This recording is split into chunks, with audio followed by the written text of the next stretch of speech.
Hey everyone, and welcome back to The Advisor. I am so excited today because we have an amazing guest.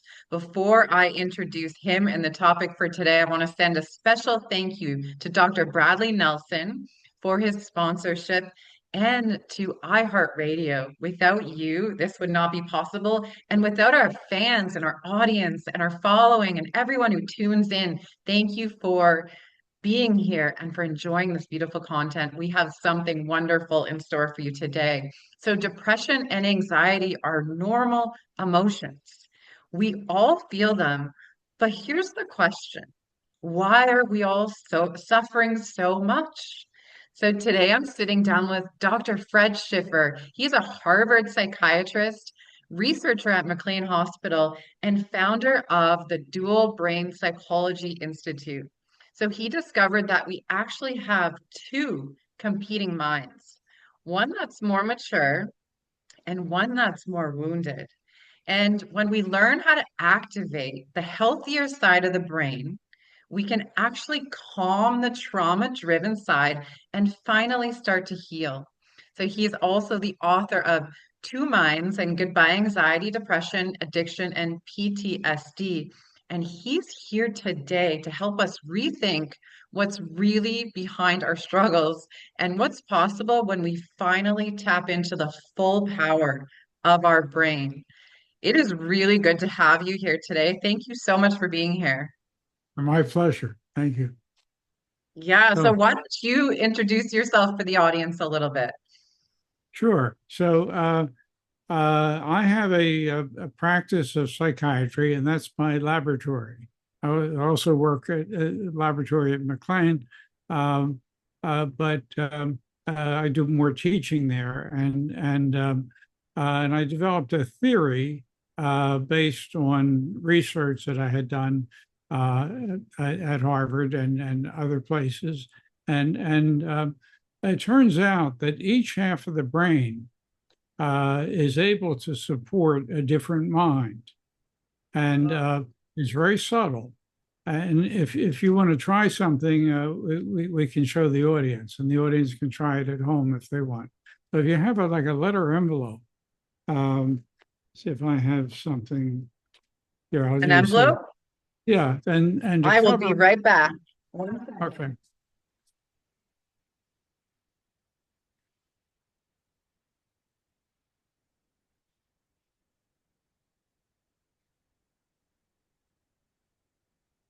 So I just found this little envelope. Yeah, Perfect. that's good. Okay. Yeah, the little one is probably better. Yeah, a Okay. little easier A to use. a But bigger it's one? not, this is pretty simple. What we're trying to do is look out half of one eye, the lateral half of one eye. And so I want you to cover one eye and then move it over so it's half the other eye. So you got to move it over. There you go. Okay. So now you're looking out the right half of your right eye. Okay. And I want you, and people who are watching can try this at home too, because this is the basis of the theory. And then right now we're stimulating your left brain, and we actually have fMRI data that shows that it increases blood flow in your left brain, and when you look out the other side, it switches brains. And so I want you to think of something upsetting, and tell me how much distress you feel or whatever you're feeling from 0 to 10, so we can quantify it. Oh man, I'm at a 9.5 right now when I think of when I think of what I'm thinking about. Okay, well, let's try the other side. So cover all of your right eye and the middle of your left eye. So the important thing is that you don't look out the whole eye because that defeats it. But it's always half of one eye. There you go. Can you see out that? Are you covering too much, or I want you to be I able to can see? see a little bit. Yep. Yeah, okay, just half your eye, and so I want you to think of the same thing, Okay. and and uh, and how would you rate your level of distress? Wow. 0. Okay, well, that's interesting. Now the other thing that I always ask patients is uh, sort of how threatening do I seem, say from 0 to 10? 0.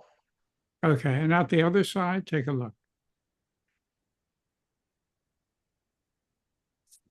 Oh man, like now it's like a 5. Okay. Now, and so it's a very interesting question because uh, Wow. what's the reality? In other words, I might be, uh, a serial killer or something, and you might be in danger, or I might be an empathic psychiatrist, and Wow. uh, and so if people try this at home, it's interesting. And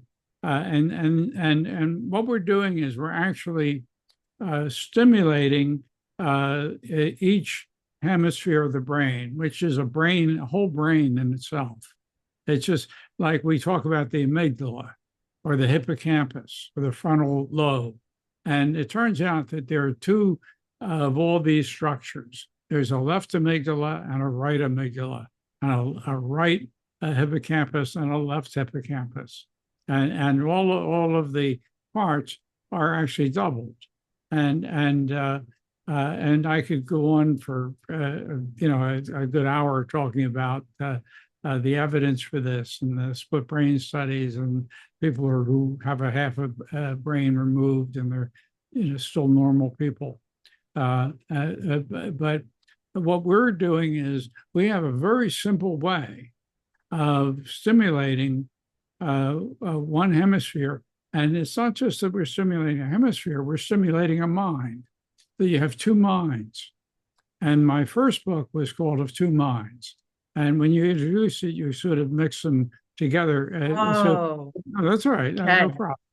But the first book was called Of Two Minds, and it was talking about these. The second book is called Goodbye Anxiety and a bunch of other things, and uh, and the name of the theory is dual brain psychology, and so it's a psychology that says that there's really two people within each of us, and that one of them is more childlike and living in the trauma. And so it'll look at me and I'll look a little more threatening on that side because it's seeing me through some trauma. And then what I would do in my practice is I would have the person look out the troubled side and I talk to it and talk about their past and see if we can make a connection between their traumas and their feelings on that side. And then isn't it interesting that the world looks different out the other side? It's a different It's person wild. within That was your own head. wild. Yeah. It was wild. It was like everything was light and bliss, and I just felt this lightness come through just in that split second of moving the envelope over. It immediately melted Yeah, away. that's the other thing. That is, and I don't know why it's so fast. We have Holy another smokes. technique for stimulating it using an LED that we put on the forehead, and that takes a few minutes to work, whereas this works in seconds. I'll just run with it. I don't know why it works so fast, So but we do is have that imaging. illustrating the impact of both sides of my brain, or did that change the way I was thinking about the stimulus that was making me uncomfortable? Uh, well, I'm the same person, so I'm the stimulus, and that when you were looking at me, okay, and so to my knowledge, I didn't change my expression. I didn't go like this, or and uh, so uh, so the stimulus is the same, but you're look. What we did was we stimulated your left brain, and your left brain is more traumatized. So people generally think left brain is good, right brain is bad.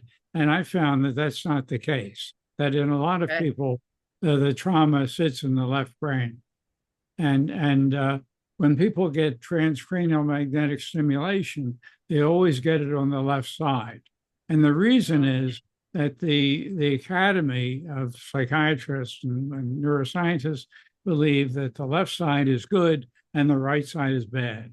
It's just embedded.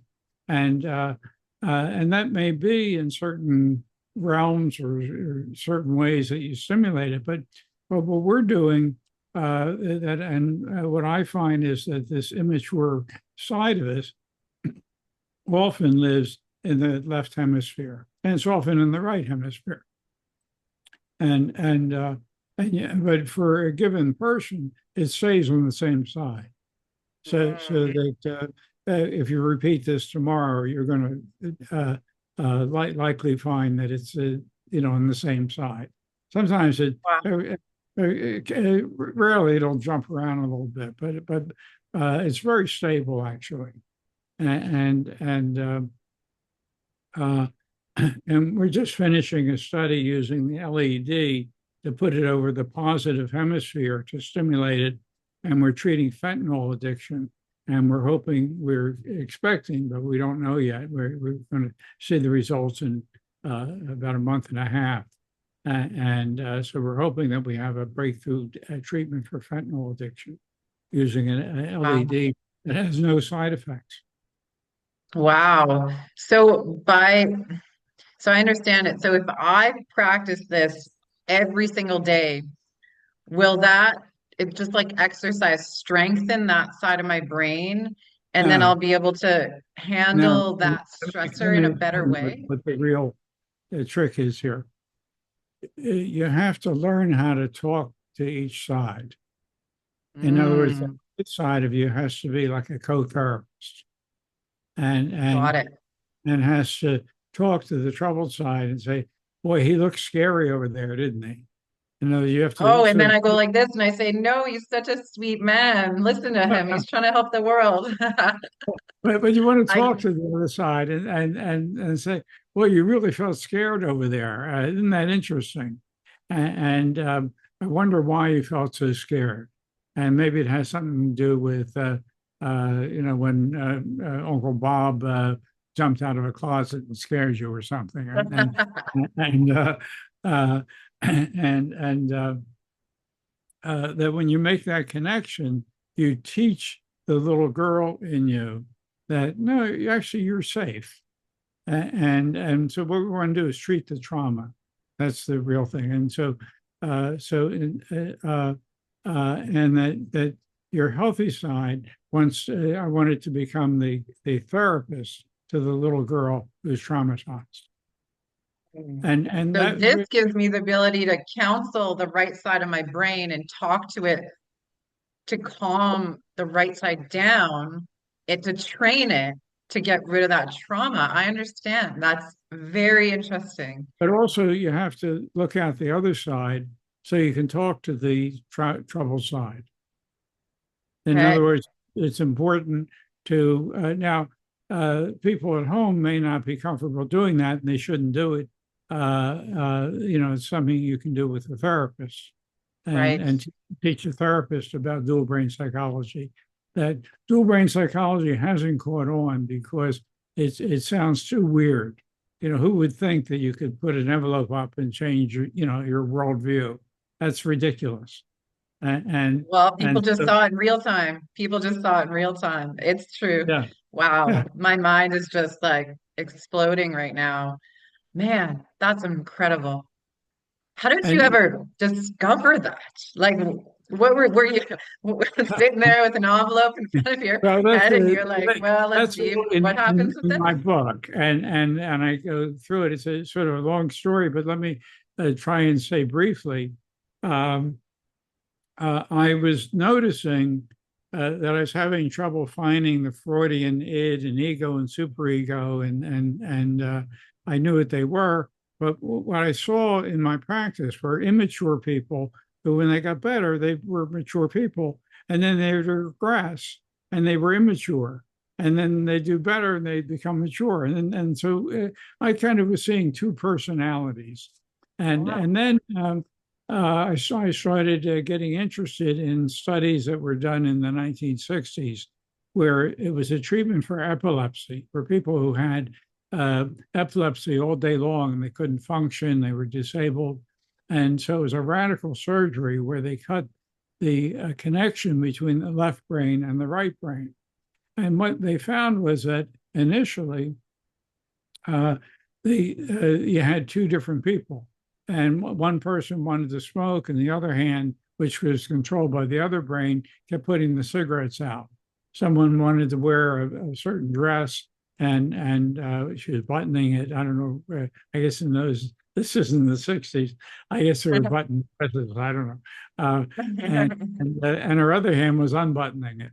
I didn't want to wear it, and there are a lot of these funny stories, uh, so so I became very interested in that, and I actually went out to California and did a study with some of these patients, and did the first psychological inventory of the two hemispheres, and found that they were very different, and we published that, and that one side was more traumatized and had a lower opinion of himself than the other side. So there wasn't really something I could do with that until I happened to read a paper by a German group.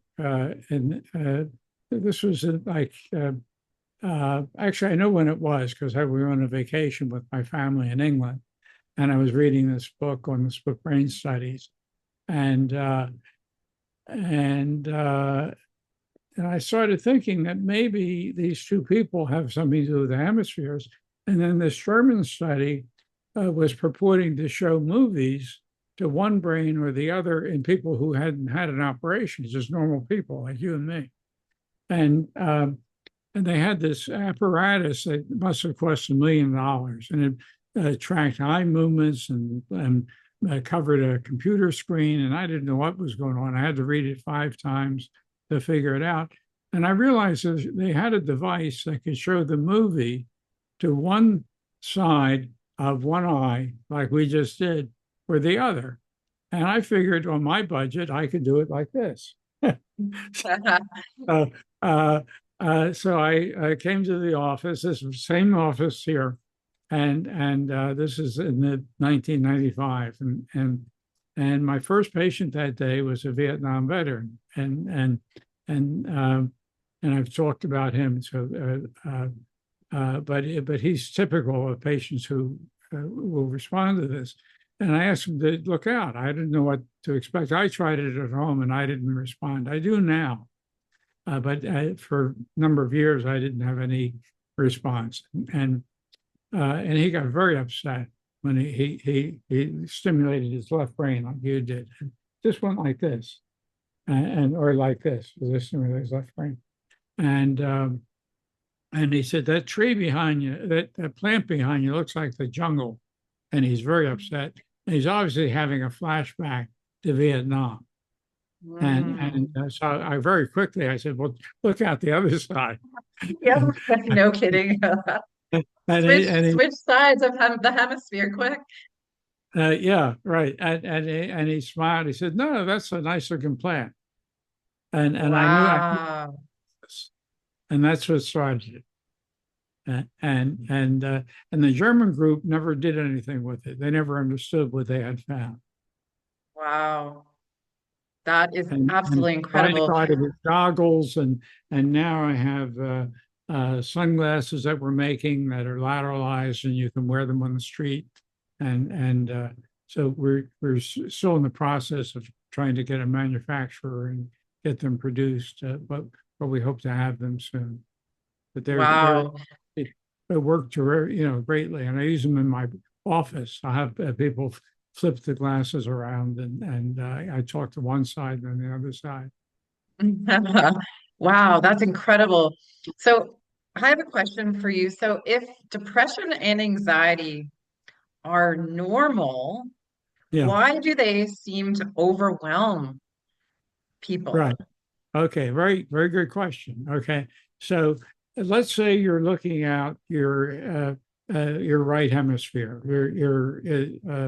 your healthy side, and I look like a nice therapist. Okay, and you're not upset, you're not threatened.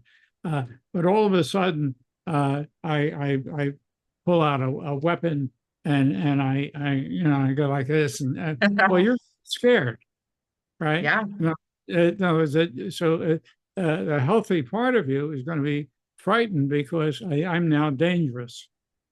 Okay, so it's normal to feel dangerous. It's normal to feel danger. I'm sorry, it's normal to feel anxiety when we're confronted with danger. right. And Fight or but flight lights up and we're defense yeah, mode.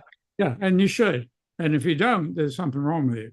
Okay, so Yeah, it's like, anxiety is what I mean kill by me, just kill me. yeah. Right. So this is what I mean by anxiety is normal.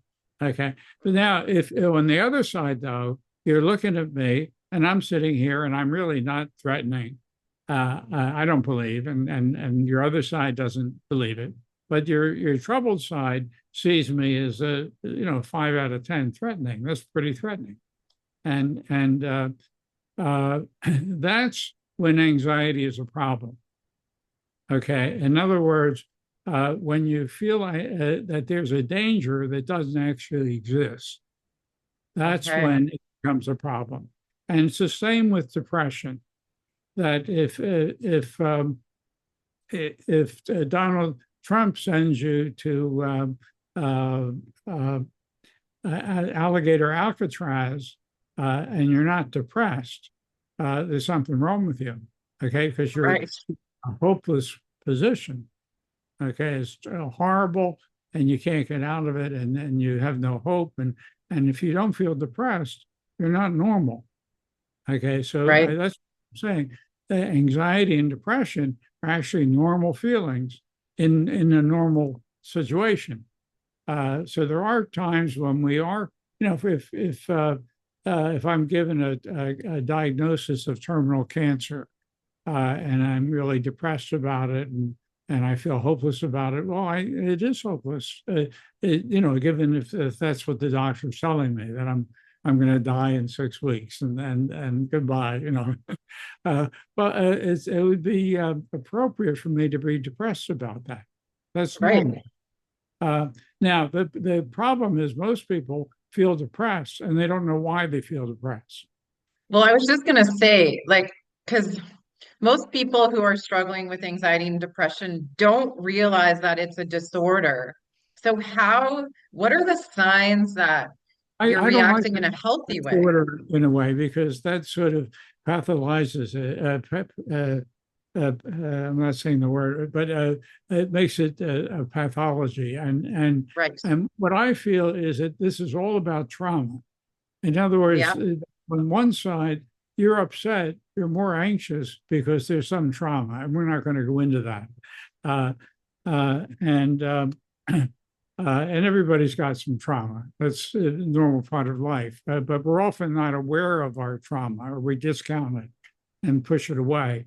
But it can affect us. And that's half your brain. And so if I look scary out half your brain, that's got to affect you. And uh, uh, so you're well functioning. It's not taking over your life. But in someone who's depressed, that hemisphere fights for dominance and becomes uh, more. It suppresses the normal side, and everything looks scary and looks like the jungle, or and in that condition, you're anxious and you're hopeless, and so your state of mind is dependent on the brain that you're using and the trauma that's in that brain. And so it's the mind of the troubled hemisphere that's dominating. And so if people can understand that and work on their trauma, they can treat their depression and their anxiety. And that's what dual brain psychiatry is about, dual brain psychology. So why does trauma stay hidden and trapped? Well, And it's not how does it keep influencing us? Like why does it get stuck in our brain? Okay, well, it's a very good question, I think the reason is that in development, usually the traumas that are most important happen in childhood, and so we have a child's mind, and Oh, so it's and developing. Okay. Is that the development. key here? Yeah, yeah. But the point of development is in childhood, so that it's essentially a child who is confronted with an overwhelming threat, and that causes anxiety and depression for real. It might be Right. a mother who's screaming at. I have a lot of patients whose mother said, "You're a failure and you'll never amount to anything," and the kid's 3 years old; they're still in diapers, and and Right. uh, and that gets internalized, and then the kid doesn't function well, and then that supports the idea that they're a failure, and it then leads to their getting into a bad crowd and then alcohol, and then they drop out of school, and then they forget all about the past. It's just that they're a bum and they're no good and they're alcoholic and and and and at AA, it's all believed that it's all due to your chemicals and your genetics, and you never get better. You only go into recovery. And my feeling is that if you can learn about the trauma and help that child. Now, the reason it stays, I sort of get off track there. Uh, the reason it stays is the salience of it. In other words, if when I go home tonight, I get mugged, say I get beaten up really badly, and then I come to the office tomorrow. Wow. When I go to my car, I'm going to be terrified. Now, the danger Terrified. live in a safe, in Newton, Massachusetts. It's a safe suburb, and I've never heard of a crime here. I'm sure there are some crimes, but it's very, very safe. And so if tonight I go out and I feel anxiety, that would be crazy. Okay, it would be from something else. But if tomorrow, if I got mugged tonight, it would be normal for me to be afraid tomorrow. And the Hmm. more hurt I got, the more traumatic the assault was, the higher the salience is. And so if it was really serious, I'm going to be terrified about going out, and it's going to last for months. Now, if you take a child who's every day their mother is screaming at them, or their parents are fighting, or their sibling or their neighbor is abusing them in some way, um, that has a lot of salience, and so they're going to expect it, just like I'm going to expect to get mugged again, Right. even though it's not rational. It's well, it happened before, so why is it going to happen again? And it was so terrible, so I have to be on the alert for Yeah. uh, for that possibility, that terrible possibility. Maybe it's not going to happen, but what if it does? If it Right. does, then I'm really in trouble. So I want to prepare. And what a lot of people do who are traumatized is that they repeat their trauma. So women who have alcoholic fathers often marry an alcoholic, and if Right. they are dedicated to fixing them, and if they fix them, they lose interest in them, and Right. because they're trying to really deal with their trauma. Right. So Uh, the mirror, it's like where we are psychologically, emotionally is what we're gonna look for in the world to heal ourselves, essentially. Yeah, yeah, but also, if you have a little girl making these choices, you're apt to make inappropriate choices, and Right. and and so the solution might seem like, well, let me find an abusive man, and Yeah. not a good solution. But Yeah. that happens a lot, and I see that a lot, Oh, I've had the history of trying to make or having a man who I love him and I want him to love me as much as I love him, but he can't meet me there emotionally. That's been my pattern. So it's like Okay. a Yeah. constant And, seeking that. and that may be what we're going through here with me. In other words, it may be that on the side that I look more threatening, it may be what. Let's take a look. Look at me out your left side. Your right side. Your right side. Yeah. So what's the danger with me? How am I going to hurt you? Emotionally. I feel it in my heart. Yeah. And well, what am I going to do? I feel like emotional, like I won't be supported, Yeah. Yeah. not show up for me. Yeah, I'm going to abandon you. Yeah. Yeah, isn't that interesting? Now Wow. look out the other side. And and Oh, and, wow. and what do you feel? So much love. Yeah. But you feel that I'm going to run away? No, I feel like solid, like just love and support and Uh-huh. wow, isn't that amazing?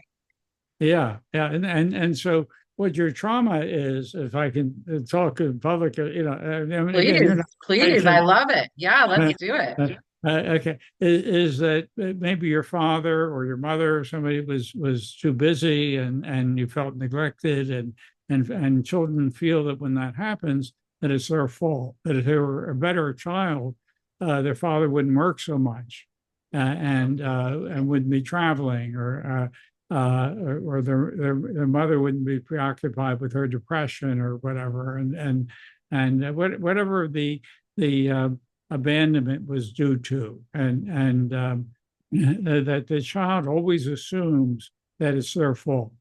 If the parents get divorced, the child assumes it's their fault. They decided they weren't as good. They weren't a good enough child, so the parents got Right. divorced. And um, and so that's interesting because it shows how the trauma, and it's not really, see, when I talk about trauma, I'm not talking about bludgeoning or getting mugged or going to Vietnam. I'm talking about a parent who maybe is like me. I'm too obsessed with my work, and um, and my wife's happy to see me at 7 o'clock, and, and Yeah, no kidding. no, but she wishes that I finished at 4 o'clock and we could run around and do something together uh, and I feel bad about that, but I have my obsession and I'm driven, and that's a trauma, but it's not recognized as a trauma. That um, so I call them hidden traumas, and a lot of traumas are more serious than that. There are a lot of dysfunctional families, and like the mothers who are yelling at their kids, or fathers who are physically or sexually abusive and verbally abusive and neglectful. So there really are intense traumas, but also we have to be aware of the minor traumas that are invisible, and a lot of times I have to spend a lot of time getting the patient to realize that they were traumatized, and then to be able to find the courage to look at it and address it, and so a lot of this has to be done with a qualified therapist Yeah. who So let really. me ask you this for anyone else that can relate to what I just said out loud, that I felt unsupported and that I have a history of, because there's a ton of people out there that are seeking the wrong kind of relationship because of their internal trauma. So what Right. is your advice as to a next step? What would you say to me? How can I address Buy this the book. issue? I Buy would the say book. buy the book and read it, and you'll get a really good information about how this works and how to address it and how to talk to the troubled side and how to help it recover. And in other Mm, words, it's a child who's been traumatized. And what are you going to do for a traumatized child? Well, you have to sit with it, yeah. and, and you and you talk And with it. speak to it very directly and gently, Yeah, in easy to understand language. yeah, yeah. It'll understand language.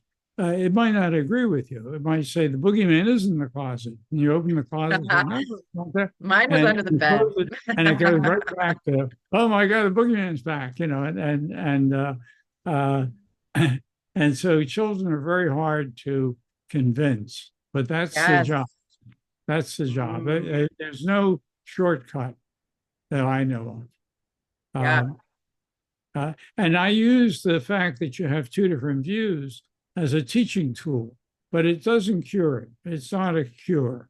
It's an interesting parlor trick.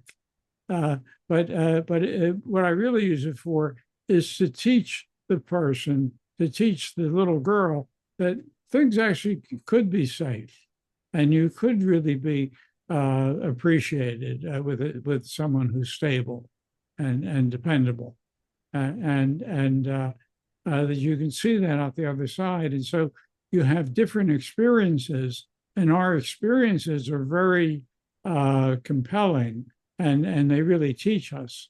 And so if I told you that you're safe and you're a good person, and so forth, it wouldn't mean anything because I can be a liar and maybe I'm getting paid, if I'm a psychiatrist. Uh, but if you see it with your own mind, uh, then that's really interesting. And if you see the other side with your mind, that's interesting. Then you have to figure out, well, which one's right? Am I a threat or am I not a threat? I mean, it could be either one. You have to figure it out. But there's a reality too. Wow. And there's the trauma. You want to use the reality to help teach the trauma and treat the trauma.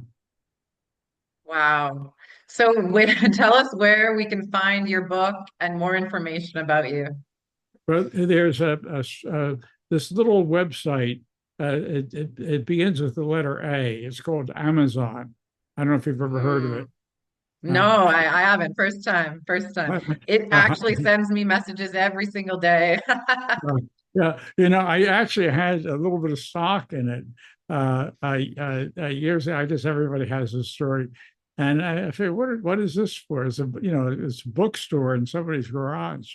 It didn't go anywhere. And I sold it, and Jeez, it that's made a crazy. mistake.